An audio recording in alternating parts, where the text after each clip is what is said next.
अंदर को अंदर लिया। इतना आनंद हृदय में विदुरानी जी के कि कुछ सब शरीर का सुध बुध नहीं है, कैसे कहाँ बिठाएं इनको, कहाँ रखें। इस तरह से चौकी लेकर के और बिछाया सो उल्टा ही बिछा दिया, उल्टा बिछा दिया। तो भगवान हंसते मुस्कुराते हुए उस उल्टी चौकी पर ही बैठ गए। दौड़ करके अंदर से केला ले आई और होश हवास नहीं है, आनंद में सो केले के जो है अंदर की गिरी को तो नीचे पटक देती हैं और छिलके को भगवान के मुख में देती हैं।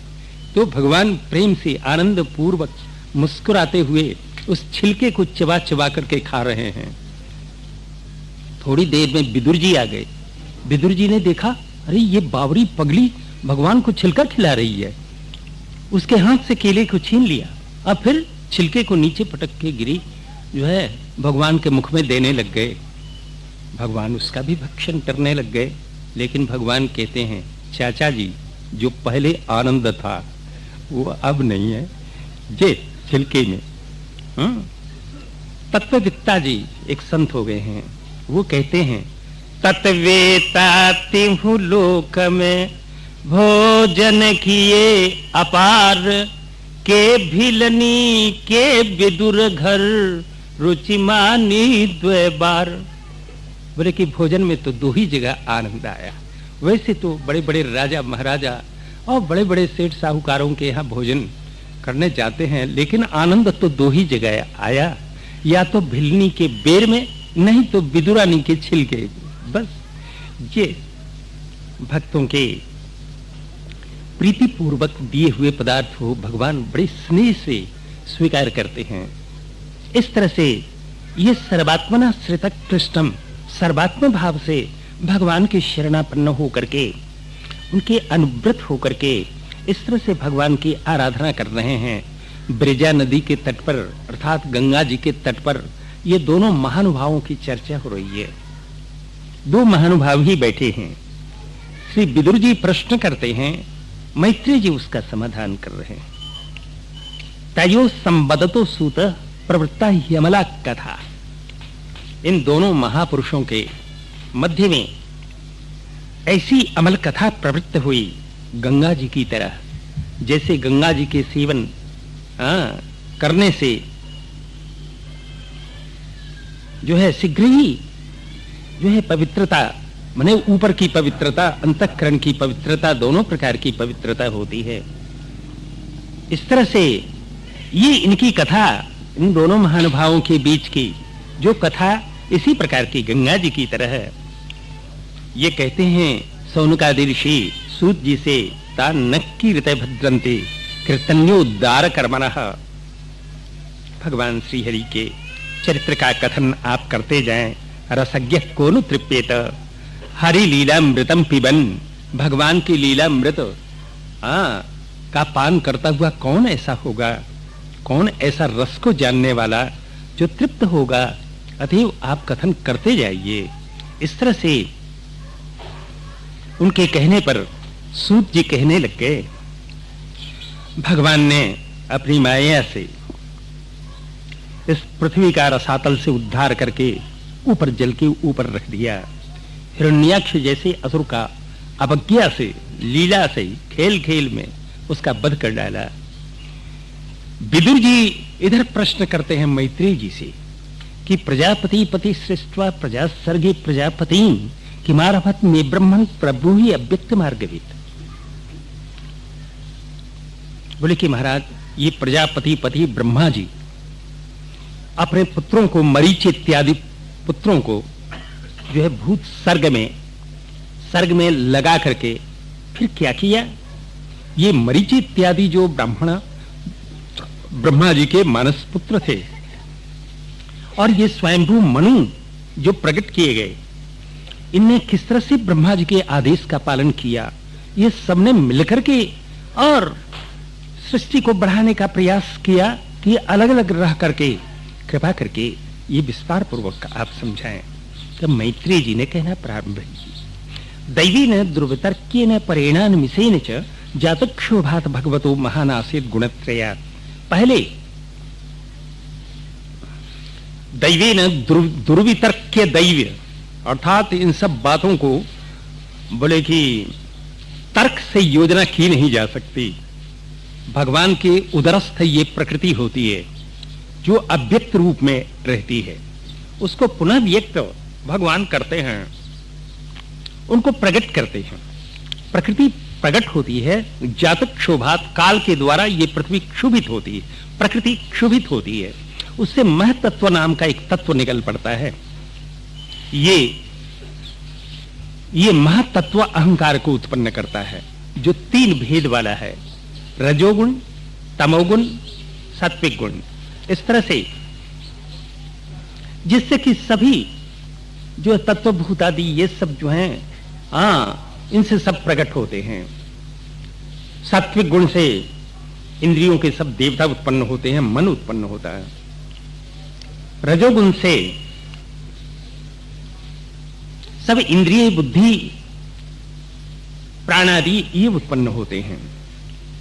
तमोगुण से ये शब्द गुण वाला आकाश उत्पन्न होता है, स्पर्श गुण वाला वायु उत्पन्न होता है, उससे रूप गुण वाला तेज उत्पन्न होता है, उससे रस गुण वाला जल उत्पन्न होता है, उससे गंध गुण वाली पृथ्वी उत्पन्न होती है। ये सब ने मिलकर के एक ब्रह्मांड का निर्माण किया, जो हजारों वर्ष तक जल में पड़ा रहा। जब भगवान उसमें प्रविष्ट हुए, उनके नाभि से कमल निकला, उस पर ब्रह्मा जी की उत्पत्ति हुई।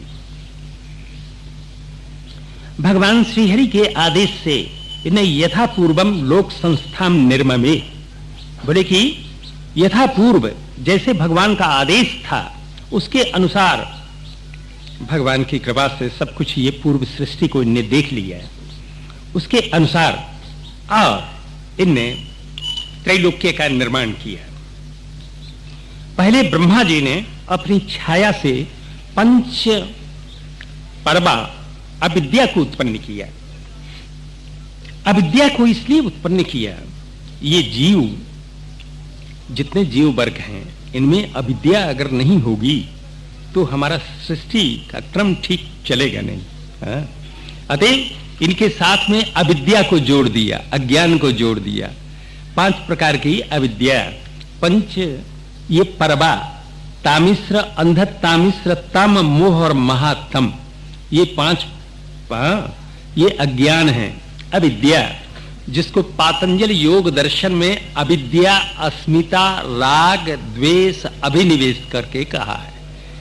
इस तरह से ये अविद्याओं को जीवों के साथ जोड़ दिया, तब ये मेरा है, ये तुम्हारा है, ये मैं हूं, ये तुम हो, इस तरह के अभिमान से युक्त होकर के ये जीव संसार के कार्यों में व्यस्त हैं, लगे हुए हैं उसी झंझट में सब। जो अब ब्रह्मा जी की गाड़ी सही चल रही है, ठीक तरह से चल रही है, ये झंझट में पड़े हुए संसार में और दुनिया भर के प्रपंच और व्यापार में लगे हुए ब्रह्मा जी की गाड़ी को चला रहे हैं, ये अविद्या के कारण।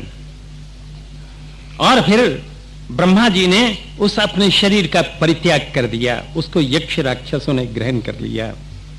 ब्रह्मा जी ने पुनः अपना नवीन शरीर धारण कर लिया। ये असुर इनका भी भक्षण करने के लिए मां रक्षतैनम जक्षध्वम इत्युचु क्षुत्रिडर्दिता, भूख प्यास से व्याकुल ये असुर राक्षस बोले कि इसका भक्षण कर जाओ। लेकिन ब्रह्मा जी थोड़ा उद्विग्न होकर के बोले मामाम जक्षत रक्षत, मेरा भाई भक्षण मत करो, मेरी रक्षा करो। आप लोग मेरे यक्ष राक्षस प्रजा हैं। जो जक्षता जिसने कहा, जिसको जक्षता कहा वो यक्ष बन गया, जिसको रक्षता कहा वो राक्षस बन गया। एक बार ब्रह्मा जी ने अपने प्रभा से देवताओं को उत्पन्न किया, अपने तेज से, और उन देवताओं को प्रभामय शरीर प्रदान कर दिया। इस तरह से एक बार अपने जघन से स्मरण लोलुप असुरों को उत्पन्न किया। ये ब्रह्मा जी की तरफ दौड़े तो ब्रह्मा जी भगे। अब ये भगवान के शरणापन्न हुए, भगवान ने कहा अपने शरीर का परित्याग कर दो, तब इनने अपने शरीर का परित्याग कर दिया। ये इनका शरीर संध्या बन गई और असुरों ने उस संध्या को स्वीकार कर लिया। इस तरह से ये ब्रह्मा जी जो हैं अपने ये मानसिक इनकी सृष्टि अपने एक बार कांति से गंधर्व अप्सराओं को उत्पन्न किया और उनको कांति में शरीर प्रदान कर दिया। इस तरह से एक बार प्रीति से विश्वावसुओं को उत्पन्न किया, कांति में शरीर उनको प्रदान कर दिया। एक बार अपनी तंद्रा से भूत प्रेतों को उत्पन्न किया, तंद्रा से, आलस्य से, और वो आलस्य में शरीर इनको प्रदान कर दिया। ये ऐसे भयंकर वेशभूषा वाले थे हैं कि इनको देख करके ब्रह्मा जी को एक बार नेत्र बंद कर लिया। जब ब्रह्मा जी भयभीत हो गए तो हम आप भयभीत हो जाए, उसमें क्या नवाई, क्या नई बात। ये भूत प्रेतों को देख करके डर लग जाए, हैं? ब्रह्मा जी डर गए और उन्हें नेत्र बंद कर लिया। इस तरह से ये जो हम लोगों में निद्रा और इंद्रिय विक्लेद जो क्लेश आदि होता है, ये सब उन प्रेतों का प्रभाव है। प्रायः प्राणियों में ये सब देखे जाते हैं। और जो कोई भोजन कुछ खा करके उच्छिष्ट रहता है, मुंह आचमन नहीं करता, उसको ये प्राय भूत प्रेत किसी न किसी रोग रूप में प्रकट हो जाते हैं, लग जाते हैं, हानि पहुंचाते हैं। इस तरह से एक बार ब्रह्मा जी अपने को ऊर्जस्व मानते हुए साध्य गणों को उत्पन्न किया। ब्रह्मा जी ने अपने परोक्ष से पितृगणों को उत्पन्न किया। साध्य गण और पितृगणों के लिए जो है कव्य की जो है साधना बना दी, कव्य ये ग्रहण करें। एक बार ब्रह्मा जी ने अपने तिरोधान से सिद्ध और विद्याधरों को उत्पन्न किया, तिरोधान में शरीर उनको प्रदान कर दिया। ब्रह्मा जी ने एक बार अपने विश्वास से किन्नर और किम पुरुषों को उत्पन्न किया। ये किन्नर किम पुरुष पुरुष की तरह ही होते हैं, जैसे वानर बानर, बानर वनम विकल्पे न नर है, मनुष्य की तरह इनके सब जो है व्यवहार होते हैं प्रायः। ऐसे ये भी किन्नर और किम पुरुष किन्नर, नर किम या जो है पुरुषो किम पुरुष, इस तरह से पुरुष किम, ये ऐसे ही किन्नर और किम पुरुष मनुष्याकृति यही होते हैं। ने विश्वास से उत्पन्न किया इनको और विश्वास में शरीर उनको प्रदान कर दिया। फिर एक बार ब्रह्मा जी शयन कर रहे थे, बड़े क्रुद्ध होकर के कि देखो हम इतना प्रयत्न कर रहे हैं लेकिन सृष्टि बढ़ नहीं रही है। क्रोध से और थोड़ा विश्राम करने लग गए कि उनके केस से नाग उत्पन्न हुए, सर्प और नाग उत्पन्न हुए। ये बड़े क्रोधी उत्पन्न हुए। एक बार ब्रह्मा जी ने अपने को कृत्य मान करके मनुओं का सर्जन किया। ये मनु जो इनके दक्षिणांग से एक पुरुष निकल पड़ा, वामांग से एक स्त्री निकल पड़ी, इनको अपना पुरुष शरीर प्रदान किया। इस तरह से इनको देख करके सब देवता लोग जो है ब्रह्मा जी की प्रशंसा करने लग गए। महाराज आपने ये मानव सृष्टि करके हमारा बड़ा उपकार किया है। हम यज्ञ यागादि के द्वारा इनको हमारा पोषण करेंगे और हम वर्षा अन्नादि दे करके इनका हम पोषण करेंगे। इस तरह हम दोनों परस्पर एक दूसरे का काम करते हुए आनंद पूर्वक जीवन व्यतीत करेंगे। ये स्वयंभू मनु का वंश परम सम्मत प्रसिद्ध है।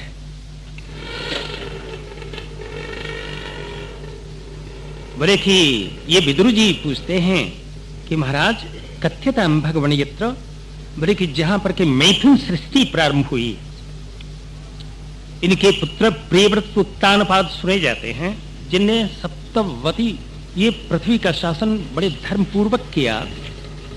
उनकी पुत्री एक देवहूति नाम के सुने जाती हैं, जो करदम जी से ब्याही गई थी और उनमें सब योग के लक्षण वाले योगी कपिल जी प्रकट हुए। उनका चरित्र हम सुनना चाहते हैं। और भी इनकी दूसरी जो पुत्री थी आकुति नाम की, जो रुचि नाम प्रजापति से ब्याही गई थी, उनमें से भगवान श्री यज्ञ पुरुष प्रकट हुए। अतएव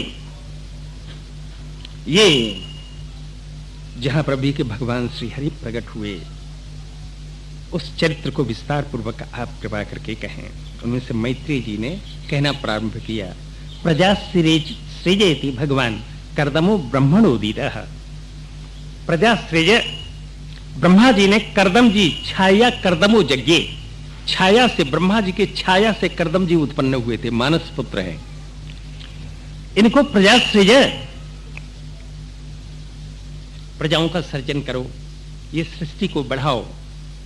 ये जब आदेश दिया, आज्ञा दी, तब ये सरस्वती नदी के तट पर इनने 10,000 वर्ष तक घोर तप किया, लेकिन सूखा तप नहीं।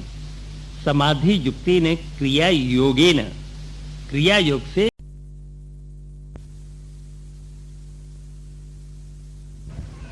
हो सकता है आपको आवश्यकता नहीं हो, लेकिन अगर आप गृहस्थ आश्रम में प्रवेश करना चाहते हैं तो ये मेरी कन्या सर्वथा आपके उपयोगी। हम समझते हैं कि अगर काम की वस्तु किसी वैराग्यवान के पास भी आ जाए तो उसका परित्याग नहीं करना चाहिए, उसको स्वीकार कर लेना चाहिए। नहीं तो समय पर जब उस वस्तु की आवश्यकता होती है तब उसके लिए प्रयत्न किया जाता है तो अपमान भी होता है, यश में बट्टा लगता है। जैसे एक बाबा जी थे, एक महात्मा थे, जंगल में रहते किसी की कोई वस्तु स्वीकार नहीं करते थे। उनकी वैराग्य की चर्चा सर्वत्र थी। नगर के राजा, जो नगर के राजा थे, उनके कानों में इन महात्मा जी के वैराग्य की चर्चा कानों में पड़ी। राजा जी ने विचार किया, ऐसे महात्मा को तो महात्मा का दर्शन करना चाहिए, लेकिन अकेले नहीं, परिवार के साथ करना चाहिए। तो अपने रथ पर अपने सारे परिवार को बिठा लिया। महात्मा के पास खाली हाथ न जाए, अतएव एक सोने के थाल में मोतीचूर के लड्डू सजा लिए ले चले। पहुंच गए, दूर ही रथ को खड़ा करके महाराज के आश्रम पर पहुंच करके जा करके कुटी के आगे ये महात्मा नेत्र बंद किए हुए भजन कर रहे थे कि उनके आगे वो थाल रख करके लड्डुओं का, और अपने हाथ जोड़ करके दंडवत प्रणाम करके सब बैठ गए। जब थोड़ी देर के बाद महात्मा ने नेत्र खोला, देखा सामने सोने की थाल में लड्डू सजे हुए। देख करके महात्मा बिगड़ उठे, बोले कि महात्मा लड्डू खाते हैं, ये कैसे तुमने उठाओ इसको। डांट लगा दी। अब राजा बेचारे भयभीत हो गए, अतएव लड्डू के थाल को उठा लिया और चुपचाप आकर के परिवार के साथ रथ में बैठ कर लौटे, अपने घर लौट आए। कुछ समय के बाद महात्मा के मन में लड्डू खाने की आई। कौन से जन्म की कौन सी वासना कब उदय हो जाए कोई पता ही नहीं है, अतएव महात्मा के मन में लड्डू खाने की आ गई। अब मन को बहुत समझाया, अरे भाई मान जा, ये लड्डू तो कहाँ मिलेगा, कहीं नगर शहर गांव में जाना पड़ेगा, वहां पर लड्डू की व्यवस्था करनी पड़ेगी, जंगल में तो लड्डू मिलने से रहा है, अतएव तू मान जा। लेकिन मन ने एक नहीं माना, मैं तो लड्डू खाऊंगा ही। ले तब पता लगाया महात्मा ने कि नगर का एक सेठ शाम को लड्डू बांटा करता था। लड्डू बांटता, भिखारियों की बड़ी भयंकर भीड़ होती, बहुत भीड़ होती लड्डू के पीछे, बड़ा बड़ा लड्डू मिलता। बोले कि अंधेरे में चला जाऊंगा और भीड़ में कौन देखता है? क्योंकि प्रसिद्धि बहुत थी महात्मा की, बहुत लोग जानते थे, सब लोग जानते थे। प्रायः महात्मा बड़े वैराग्यवान, किसी की कोई वस्तु स्वीकार ही नहीं करते हैं, ये प्रसिद्धि थी। महात्मा ने विचार किया, अगर कोई देख लेगा, कोई परिचित, तो ठीक नहीं होगा। महात्मा संध्या काल में अंधेरे में चले, पहुंच गए, भिखारियों की भीड़ को धक्का देते हुए और पहुंच गए वहां। हाथ में लड्डू ले लिया, लड्डू ले लिया, लेकिन भिखारियों की भीड़ का ऐसा धक्का लगा कि बाहर आकर के एक नाली में मुंह के भर आ गिरे। मुंह कीच से भर गया, लड्डू हाथ में, मुंह में कीच, हाथ में लड्डू। अब उसी समय वो राजा की सवारी आ गई। उसी राजा की सवारी, कहीं से घूम घाम के राजा आ गए, देखा महात्मा गिरे पड़े, अपने सिपाहियों को कहा, अरे भाई महात्मा गिरे हुए हैं, इनको उठाओ उठाओ। सिपाहियों ने उठाया, वही महात्मा निकले। देखो तो, काटो तो खून नहीं, देखो ये दशा हुई, हाथ में लड्डू के साथ यश में बट्टा लगा। अब वो जिस वस्तु का बोले उस राजा के लिए डांट लगाई थी, बताओ, उसी के साथ ये मनोज जी कहते हैं, अरे भाई लड्डू आया था, नहीं खाते, पशु पक्षियों को बांट देते, डांट लगाने की क्या जरूरत थी। देख ये दशा हुई, कैसी इज्जत गई, यश में बट्टा लगा। ये मनु जी कहते हैं, उद्यत से ही कामस्य प्रतिवादो न सस्यते अपि निर्मुक्त संघर्ष। बोले कैसा भी वैराग्यवान हो, जो है वस्तु को, तब अगर उसका अपमान करता है, वस्तु का अपमान करता है, तो उसके भी यश में बट्टा लगता है। क्षीयते तद यशः स्फीतम मानश्चावज्ञया हतः। अवज्ञा होती है, अपमान होता है, यश में बट्टा लगता है। इसलिए मैंने सुना है कि आप गृहस्थाश्रम में प्रवेश करना चाहते हैं, ये मेरी कन्या सर्वथा आपकी उपयुक्त है, अतः इसको आप स्वीकार करें। बोल पड़े करदम जी, बाढ़म उद्वोढु कामोहम अप्रत्यात्मजा। बल्कि बिल्कुल ठीक है आपका कहना, मैं गृहस्थाश्रम में प्रवेश करना चाहता हूं, विवाहार्थी हूं, और मैं समझता हूं कि आपकी कन्या, इसकी किसी ने याचना नहीं की है, और ये हमारा विवाह सतयुग सबसे प्रारंभ का विवाह, सृष्टि के प्रारंभ का विवाह है। ये बिल्कुल ठीक है, आपकी कन्या को कौन नहीं स्वीकार करेगा। ये सुंदरी जबकि अपने एक बार छत पर गेंद खेल रही थी, तब विश्वा बसु नाम का गंधर्व विमान से जा रहा था, इसके स्वरूप सौंदर्य को देख करके विमान से नीचे गिर पड़ा। ये ऐसी आपकी कन्या को स्वीकार कौन नहीं करेगा। लेकिन विवाह के पहले एक शर्त है। क्या शर्त? बोले कि एक पुत्र के बाद मैं इनका परित्याग करके जंगल में चला जाऊंगा। अगर ये आपको स्वीकार हो तब तो ये विवाह हो, नहीं तो आप कहीं दूसरी जगह देखें, मैं ठीक हूं। तब इनके प्रश्न को सुनकर के मनु जी ने अपनी रानी शत्रुपा जी के मुख की तरफ देखा। शत्रुपा जी ने देखा ऐसा तपस्वी तेजस्वी जमाई फिर दूसरा नहीं मिलने का, चलो एक पुत्र के लिए ही सही, उनकी तरफ से अनुमोदन मिल गया। तब अपने पुत्री की तरफ देखा, तुमको स्वीकार है क्या? एक पुत्र के बाद तुम्हारा परित्याग करके ये वन को चले जाएंगे, स्वीकार है क्या? लेकिन उत्तम कुल की कन्याएं एक बार जो स्वीकार कर लेती हैं फिर अन्यथा नहीं होता। जबकि श्रद्धा पूर्वक, विधि पूर्वक ब्राह्म विवाह की रीति से, इनमें चार ब्राह्मणों के विवाह 4 विधि हैं, और क्षत्रियों के विवाह में भी 4 विवाह होते हैं। उनमें राक्षस विवाह प्रसिद्ध, ब्राह्मणों में ब्राह्म विवाह ये प्रसिद्ध। बोले कि वेद विधि से और विवाह संपन्न हो गया। जबकि मनु जी, शत्रुपा जी अपनी पुत्री को आमंत्रित करके चलने लग गए, तो मैया बेटी को देख के रोती ही है, बेटी भी अपने मम्मी को देख के रोती है। तो ऐसे देवहूति जी अपने माता जी शत्रुपा से मिलकर के रोने लग गईं। तो मनु जी के आंखों से भी अश्रु आने लग गए। जो है देवहूति, उनकी पुत्री अपने पिता से भी मिलकर के इस तरह से मिल मिला करके मनु जी अपनी शत्रुपा जी के साथ में रथ पर बैठ करके सरस्वती नदी के तट पर आश्रम में, ऋषियों के आश्रम में परिभ्रमण करते हुए वहां चले गए अपने राजधानी राजधानी कहाँ है इनकी?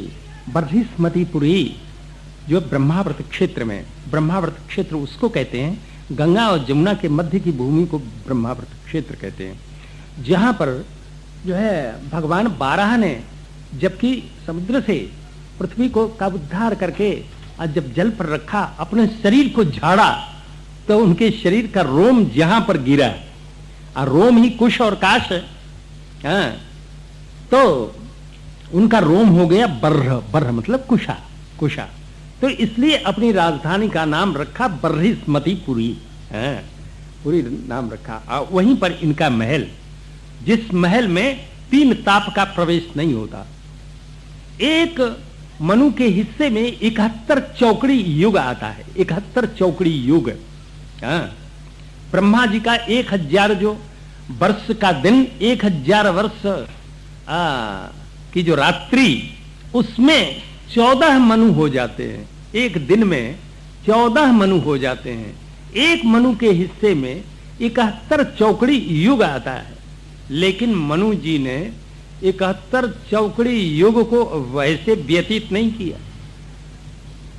हम लोगों की कुल 100 वर्ष की आयु है, वो भी 100 वर्ष पूरे जीते भी नहीं, 60-70 में ही खेल हो जाता है, हाँ। और जबकि हम लोग अपने जीवन को टीवी देखने में, खेल में, गपशप में निकाल देते हैं, लेकिन मनु जी ने एक क्षण भी व्यर्थ व्यतीत नहीं किया। सवेरे उठते ही संध्या वंदन करके और किसी ऋषि महर्षि से भगवान की अवतार कथा को सुनते, श्रवण करते, फिर उसके पीछे अपने जप में लग जाते, फिर संकीर्तन में लग जाते, फिर कुछ जो है ग्रंथ निर्माण करते, जैसे मनुस्मृति है। मनुस्मृति मनु जी का ये सब विचार है। मनु जी ने वर्णाश्रम धर्म का विवेचन जिस ग्रंथ में किया, उसको मनुस्मृति कहते हैं। कुछ नियम बनाए, वो सब। इस तरह से जो भगवान में जिसका मन रहता है, उसको शारीरिक क्लेश, मानसिक क्लेश, दिव्य क्लेश, किसी प्रकार के क्लेश बाधित नहीं करते, जिसका मन भगवान के चरणों में लगा हुआ है। इस तरह से इनने वासुदेव प्रसंगे न 71 चौकड़ी युग भगवान श्रीहरि की सेवा में भजन, स्मरण, चिंतन इसमें निकाल दिया। ऋषियों के पूछने पर इनने वर्णाश्रम धर्म का कथन किया, वही मनुस्मृति है। ये आदि राजा मनु जी का चरित्र है। अब उनके संतान की चर्चा आप सुने। जबकि देवहूति को करदम जी के लिए समर्पित करके मनु जी, शत्रुपा जी अपने राजधानी में लौट आए। ये बिचारी साध्वी देवहूति अपने पति देव की सेवा करने लग गई। ये पतिम इंगित कोविदा, ये पति के इशारे को समझती, हाँ, पति को कुछ कहना नहीं पड़ता, केवल मात्र इशारा, बस से सब काम होता। अब फिर तो अपने आप सब सेवा करने लग गई। पति की सेवा किस तरह से करनी चाहिए, ये देवहूति से सीखनी चाहिए।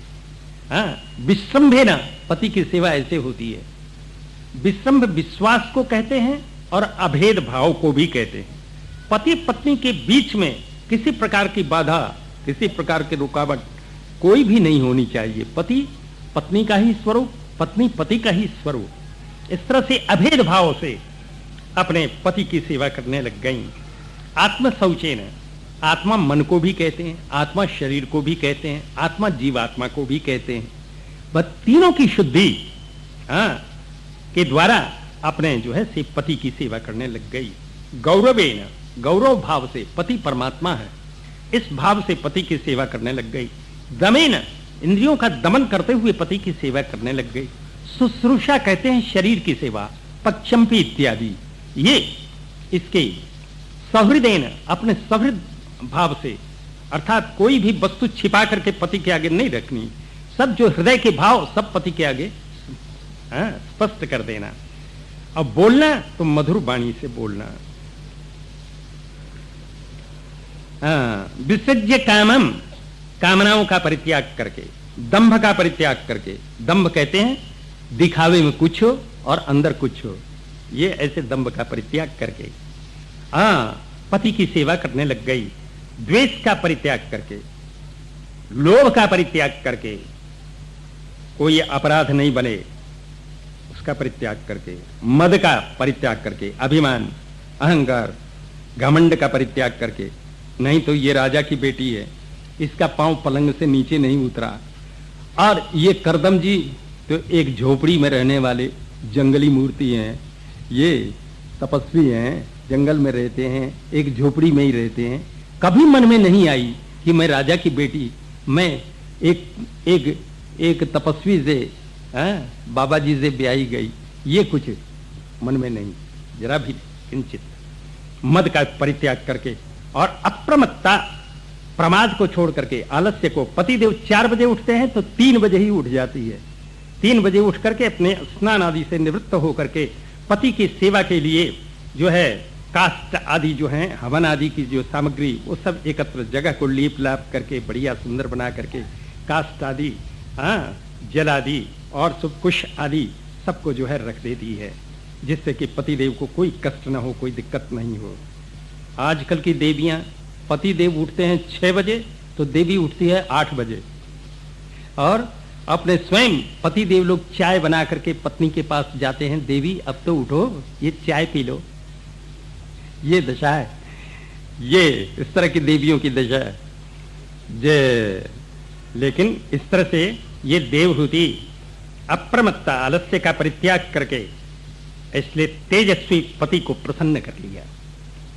इस देवहूति राजा की बेटी ये नंगे पांव जंगलों में घूम घूम करके काष्ठ एकत्र करती है, कुशाओं को एकत्र करती है,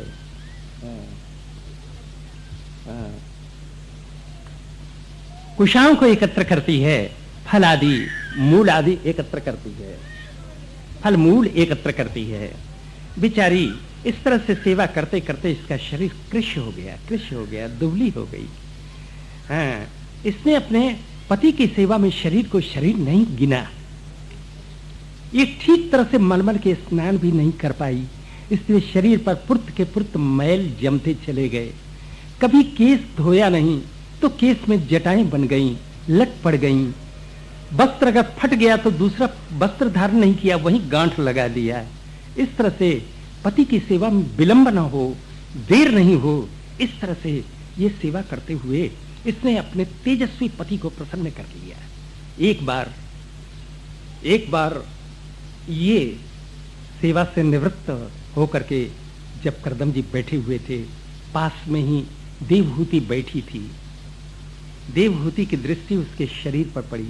ये करदम जी की दृष्टि अपनी पत्नी देवहूति के ऊपर पड़ी। देखा, बोले कैसी कृश हो गई है, कैसे तो आई थी जब विवाह के अवसर पर, और कैसी कृश हो गई है। देखो मेरी सेवा में इसने शरीर को शरीर नहीं गिना है। कहते हैं करदम जी, बोले कि देवी तुमने अपनी सेवा से मुझे प्रसन्न कर लिया है, अतएव मैंने भी जो 10,000 घोर तप किया है उसका सबका फल आज तुम्हारे लिए समर्पण। क्या चाहती है देवहूति? कह रही है पतिदेव मुझे क्या चाहिए, आपकी प्रसन्नता चाहिए। लेकिन हम लोग गृहस्थाश्रमी हैं तो बाल बच्चे भी होंगे, तो उनके लिए बासन बर्तन वस्त्र जो गृहस्थ के काम में, वो भी आपकी प्रसन्नता के लिए, यही सब चाहिए। और क्या चाहिए? इनके मन की अंदर की बात को समझ लिया करदम जी ने, अंदर की बात को समझ लिया और जैसे संकल्प किया एक दिव्य महल खड़ा हो गया। महल खड़ा हो गया। इस महल का नाम विमान। विमान जैसे आकाश में उड़ता है वैसे ये महल आकाश में भी उड़े, पानी पर जहाज की तरह चले, पृथ्वी पर मोटर गाड़ी की तरह चले। ये ऐसा महल प्रकट कर दिया। देखते ही देवहूति आश्चर्यचकित। इस तरह से ये तपस्वी योगी लोग क्या नहीं कर सकते हैं, भगवान की जिन पर अपार कृपा, बोले कि इस तरह से इनमें अपार सिद्धियां, ये जैसा चाहें वैसा ये संकल्प के अनुसार वस्तुओं को प्रकट कर लें। इस दिव्य महल को देख करके देवहूति आश्चर्यचकित। ये महल सर्वकाम धुगम, बल्कि कि सब कामनाओं को पूर्ण, बोले कि बड़े बड़े कमरे उसमें बने हुए थे। कमरे अन्न से भरे हुए, कहीं वस्त्र से भरे हुए, रत्नों से भरे हुए, आभूषणों से भरे हुए, बर्तनों से भरे हुए, सब सोने के पात्र, रत्न जटित, इस तरह से सर्वरत्न समन्वितम, सब रिद्धि सिद्धि मणि में सब ये महल मरकत मणि का फर्श था, दीवाल स्फटिक मणि का था। तो जो है कपाट के जो है जो चौकट है वो सब वज्र, बोले कि वैदूर्य मणि के, तो कपाट वज्र मणि के, तो उस पर कंगूरे नील, इंद्र नील मणि के, सब मणि में ये दिव्य महल देख करके इसमें तरह तरह के कमरे, कोई कमरा जैसे स्नान घर है, यहां पर वहां पर जो है लैट्रिन